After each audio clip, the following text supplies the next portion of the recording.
আসসালামু আলাইকুম ভাই। আপনার নাম তো আসিম ভাই না? জি, কেমন আছেন? অসীম মন্ডল। আসিম মন্ডল। আলহামদুলিল্লাহ। আচ্ছা। আপনি ভালো এই আছেন? আসিম ভাইয়ের ভিসা হয়েছে কত তারিখে? কতদিন আগে আমাদের এটা ১ এখানে? বছর, ১ বছর। ১ বছর আগে আসিম ভাইয়ের ভিসা হয়েছে। আসিম ভাই আসছে আমাদের অফিসে। অফিসে কেন আসছেন একটু বলবেন? আমি আসছি যে আমি আ যাব না আর। হুম, ওই ভিসা তখন কামকা মেডিকেল করার কথা ছিল। হুম, কামকা মেডিকেল আমি করিনি। হুম। পরে করার পরে আনফিট রিপোর্ট আসছে। এখন আমি যদি কিছু টাকা ফেরত পাই টাকা সেটাই ফেরত নেওয়ার জন্য ভাই আসছে। জি। তো সেটা হচ্ছে গামকা মেডিকেল পরে করেছেন কোথায়? আমি করছিলাম হলো ইয়েতে এয়ারপোর্টের অপোজিটে অন্য ওই এজেন্সিতে? অন্য কোন দেশ অন্য যাওয়ার জন্য? এজেন্সি না সৌদি আরব যাওয়ার জন্য। সৌদি আরব যাওয়ার জন্য। জি, আচ্ছা। তো আসিম ভাই যেটা করছে আমাদের এখানে ১ বছর আগে মানে ২৩ সালে না ২৪ সালে? ২৩ সালে ২৩ শেষের সালে দিকে। এখন হচ্ছে ২৫ সাল। তো উনি ২৩ সালে আমাদের ভিআইসি গ্লোবাল থেকে ভিসা হইছে। আমরা ভিসা করে দিয়েছি। তো আপনার জমা ছিল কত টাকা? ৳৫০,০০০ ৳৫০,০০০ উনি জমা দিয়েছিল, আমরা ভিসা করে দিয়েছিলাম। এরপরে ভিসা হওয়ার পরে উনার আ তখন দুবাইয়ের ভিসার নিয়ম ছিল হচ্ছে স্টিকার। স্টিকার ভিসা হবে এম্বাসি থেকে।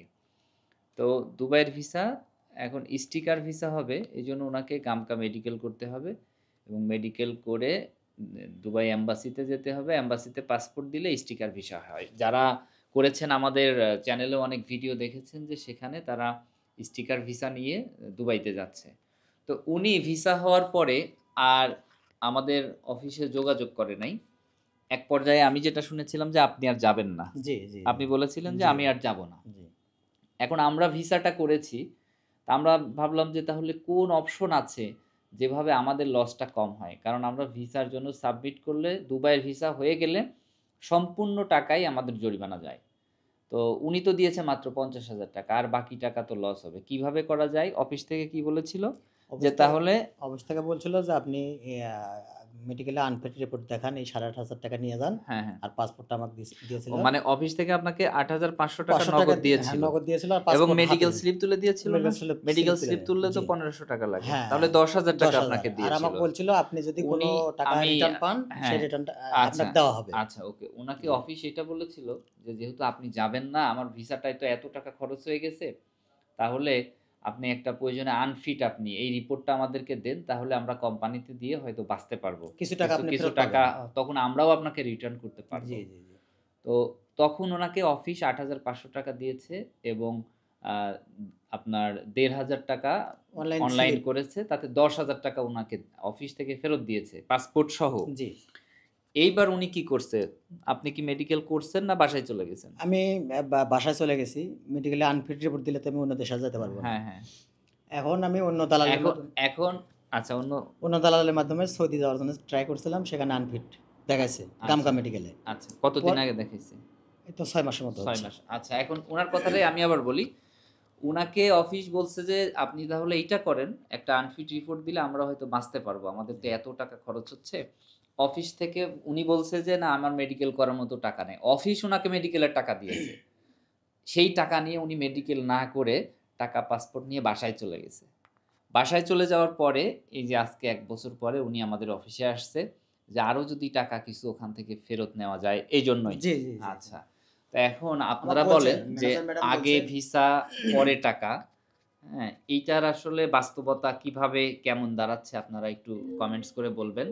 বা এই ভাইয়ের আসলে কি করা উচিত? ভাইয়ের টাকাটা আ রিটার্ন করা উচিত? ভাইয়ের আর কত আছে? ৪০,০০০। ৪০,০০০ এই টাকাটা ম্যাডাম রিটার্ন আমাকে করা বলছে যে হ্যাঁ, আমাদের অফিসে খরচা আছে। এই হ্যাঁ। খরচা বাদ দিয়ে যদি হ্যাঁ, কিছু ফেরত পাবেন আপনি রিটার্ন করা উচিত। যারা হ্যাঁ। দুবাই সম্পর্কে জানেন যে একটা ভিসা করতে কত টাকা লাগে, না কি করা উচিত এইটা একটু জানাবেন। এখন একটা জিনিস দেখেন উনি দুবাইতে যাওয়ার জন্য আমাদের কাছে আসলো, আমরা ভিসা করে দিলাম। উনি ইচ্ছা করে গেল না সেখানে। আবার উনি সৌদি আরব যাওয়ার জন্য অন্য একটা এজেন্সিতে গিয়েছে সেখানে না, না আমি ইচ্ছা বলতে কি আপনার হলো আমাকে ম্যাডাম আবার পেমেন্ট চাইছিল। তো আমার ভিসা সাথে হয়ে এভাবে গেলে তো পেমেন্ট না, করতে না, না হবে। আমাকে বলছিল আচ্ছা আমি আমাদের বলছিলাম মাধ্যমে ভিসা তো নিয়ে আপনার আরো স্যার একজনের আমি আপনার কথা আমি শুনছি। ভিসা নিয়ে আপনার আরো লোন করে একজনের টাকা দেওয়ার কথা হ্যাঁ, আমার। আপনার আরো একজনের ভিসা হইছে না আমাদের মাধ্যমে? হুম, কে উনি? আমার আব্দুল্লাহ ভাই। আপনার দুলাভাইয়ের হ্যাঁ, ভিসা হ্যাঁ, হইছে। উনি ফ্লাইট হইছে? হ্যাঁ, আপনার মাধ্যমে গেছে। আচ্ছা ওকে। আপনি তো এখানে অপরাধী। আপনি ভিসা হইছে যাননি, আপনাকে একটা সুযোগ দেওয়া হইছে। কারণ আপনার ভিসার জন্য আমার যে টাকা তো সম্পূর্ণ কেটে গিয়েছে। এখন আপনাকে বলছি যে আপনি একটা রিপোর্ট করে দেন, তাতেও হয়তো আমরা বাঁচতে পারবো। আপনি সেই রিপোর্টটাও না করে টাকা পাসপোর্ট নিয়ে বাড়ি চলে গেছেন। এখন দেখেন সৌদি আরব যেতে যেয়ে আপনার আনফিট ঠিকই চলে আসছে। হুম। এখন আপনি আমাদের কাছে আসছেন। তো আমাদের একটা ক্ষতি করা হলো না? আমি তো নিজেও ক্ষতিগ্রস্ত। আপনি ক্ষতিগ্রস্ত হলেন এটা আমি আপনার কারণে। ম্যাডাম আপনি আমার বিদেশ ১ম এ যেতে যেভাবে যেয়ে বলছে হ্যাঁ, হ্যাঁ। যে আমি বলছি যে আমি হুম, ৫০,০০০ দিব, আপনারা ভিসা দিবেন, হুম, ভিসা হুম। দিয়ে আমি লোন করে বাকি টাকা আচ্ছা দেব। এবার আমি বলি আপনি আর যে আমার কথা দুলা বলছেন ভাইয়ের সাথে আমি কথা হইছে নিজে জি, যারা যাবে না আমি নিজে তাদের সাথে অনেকবার কথা বলার চেষ্টা করছি, অনেকবার অফিসে জি। ডাকছি। জানি না আপনার সাথে কথা হইছে কিনা? আমি আজকে ১ম তারা দেখলাম। ইউটিউবে দেখা না ফোনে কথা বহু দেখছি। বলেছি, হ্যাঁ? না ফোনে কথা হয়নি তো আপনার সাথে আমার। তারা ফোন রিসিভ ম্যাডামের করেনি সাথে এবং কথা হইছে। আসেনি। আমি তো ফোন যাই হোক এখন ভাই আমি আপনাদেরকে বলি ভাই আসছে আমাদের কাছে টাকা ফেরত নেওয়ার জন্য।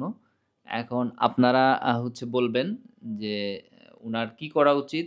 কমেন্টস করবেন এবং বলবেন যে আমরা যে ধারাটা অব্যাহত রেখেছিলাম আগে ভিসা পরে টাকা, সেই সিস্টেমটারই আসলে কি হওয়া উচিত?